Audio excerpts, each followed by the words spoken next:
E aí, meus queridos cinéfilos, tudo bem com vocês? Aqui quem fala é o João Pedro, estamos de volta aqui para mais um vídeo no canal do Cinema com João Pedro. E no vídeo de hoje eu venho aqui falar para vocês sobre um dos lançamentos mais recentes, o qual já está em exibição exclusiva nos cinemas, que marca a estreia em live action de um dos ícones mais adorados da literatura nacional. Então, sem mais delongas, vamos falar sobre Chico Bento e a Goiabeira Maravilhosa.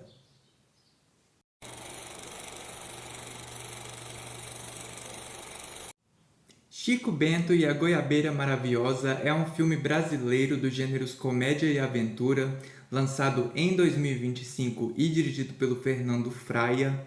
Ele é baseado no personagem de quadrinhos de mesmo nome, criado pelo Maurício de Souza, e a trama acompanha o Chico Bento, que se junta a Rosinha, ao Zé Lelé e aos seus amigos para impedir que a goiabeira do Inholau seja cortada e uma estrada de asfalto seja construída na Vila Abobrinha.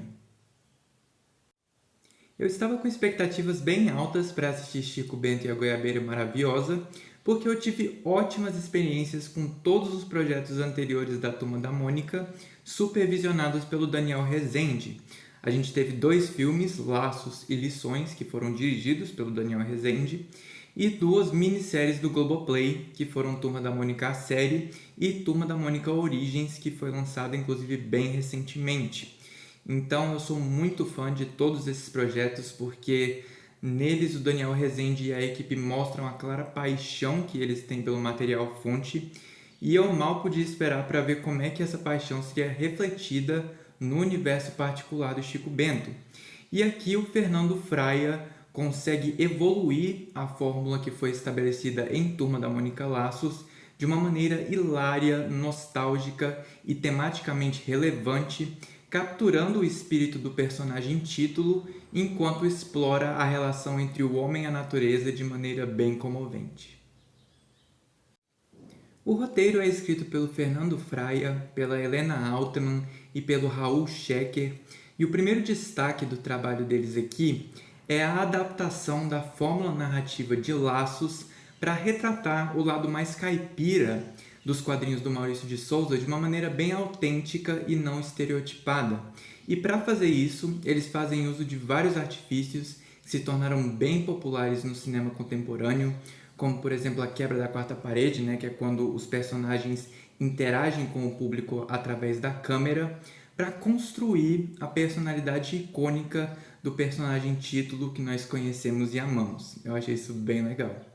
Em segundo lugar, a ambientação e a abordagem mais rurais da história atraem o senso de humor icônico das tirinhas do personagem, conseguindo agradar tanto as crianças quanto os adultos, e lembrando muito o Alto da Compadecida em alguns aspectos. Foi uma coisa que realmente me surpreendeu nesse filme, porque nos 2 longas anteriores da Turma da Mônica, o senso de humor muitas vezes era infantilizado, como se eles quisessem fazer um filme exclusivamente para o público infantil e não se preocuparam tanto em criar piadas para os adultos. Então aqui, felizmente, eles consertaram isso. Em terceiro lugar, o equilíbrio entre os lados cômico e emocional da história é aprimorado aqui, com essas mudanças de tom ocorrendo de forma bem natural e fluida, permitindo assim que o espectador se aproxime cada vez mais desses personagens. E em quarto e último lugar, além dos temas de amadurecimento que já foram abordados em projetos anteriores da Turma da Mônica, o roteiro de Chico Bento vai além ao explorar a relação entre o homem e a natureza, através de uma conexão quase sobrenatural entre o Chico Bento e a goiabeira, e mergulhando um pouco no realismo mágico que o Gabriel Garcia Marques popularizou em obras como 100 Anos de Solidão, para veicular essa mensagem de forma mais eficaz. No elenco, o foco maior está, por motivos óbvios, nos intérpretes infantis, e isso gera 2 consequências contrastantes. Por um lado, os personagens infantis são cheios de personalidade e naturalidade nos seus arcos narrativos, porém, por outro lado, os personagens adultos, que infelizmente são maioria aqui, são completamente caricatos e dominados por clichês. Mas vamos começar pelo lado bom. Assim como em todas as produções anteriores da Turma da Mônica, o elenco infantil se destaca em Chico Bento e a Goiabeira Maravilhosa, em especial pela naturalidade com a qual eles lidam com o lado caipira dos seus personagens. Em particular, o Isaac Amendoim esbanja carisma como Chico Bento, dá pra ver pela performance dele que ele simplesmente nasceu para fazer esse papel. A Ana Júlia Dias, além de ser um interesse amoroso, também representa um desafio para o protagonista, como a Rosinha, e muitas vezes ela confronta o Chico Bento diretamente. Eu gostei bastante de ver esse lado da personagem. E o Pedro Dantas é um alívio cômico hilário, como o Zé Lelé. Ele me arrancou diversas risadas durante a projeção inteira e ele tem um timing cômico perfeito. No lado adulto, nós não temos tantos destaques assim, porém eu queria fazer um único para a Thaís Araújo, já que ela interpreta uma personagem que tem um viés simbólico e essencial para a narrativa e para a veiculação de seus temas. Além da Thaís Araújo, a gente tem participações da Débora Falabella, do Luiz Lobianco, mas para mim nenhum deles foi completamente bem aproveitado pelo roteiro, infelizmente.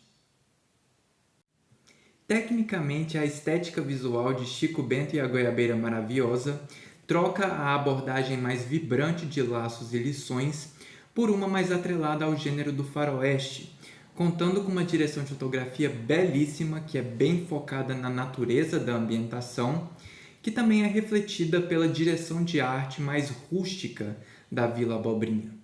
Em segundo lugar, nós temos a trilha sonora do Fábio Góes, que continua tendo aquele caráter lúdico que ela teve em produções anteriores da Turma da Mônica, porém aqui o compositor incorpora algumas melodias de moda de viola, não só para distinguir essa trilha sonora das demais, mas também para incorporar mais a personalidade da ambientação.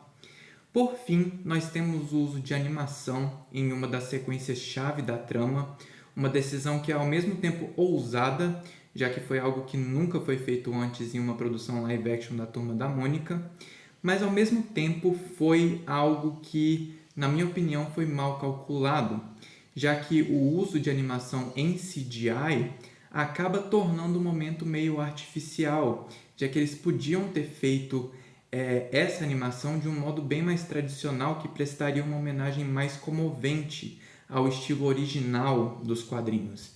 Para mim, eles poderiam muito bem ter replicado o estilo visual das Graphic MSPs do Orlandelli, que foram bem coloridas, bem vibrantes e que tem um aspecto bem artesanal na arte. Isso poderia resultar em um trabalho de animação similar a Wolf Walkers, que é uma produção do Cartoon Saloon que está disponível na Apple TV+. Então, para mim, a animação teve esses altos e baixos aqui. Resumindo, Chico Bento e a Goiabeira Maravilhosa consegue adaptar a estrutura narrativa de projetos anteriores da Turma da Mônica para o universo particular do seu protagonista com sucesso, resultando em um filme nostálgico, divertido, hilário e comovente, que conta com um elenco infantil muito bem escalado e uma estética visual rústica para abordar e retratar a Vila Abobrinha com naturalidade e autenticidade. Eu fecho essa resenha com uma nota 9 de 10. E se vocês gostaram desse conteúdo, gente, não se esqueçam de dar aquele apoio curtindo, comentando, compartilhando, se inscrevendo no canal, porque tudo isso me ajuda muito. Então, eu espero verdadeiramente que vocês tenham gostado. Até a próxima, minha gente. Falou!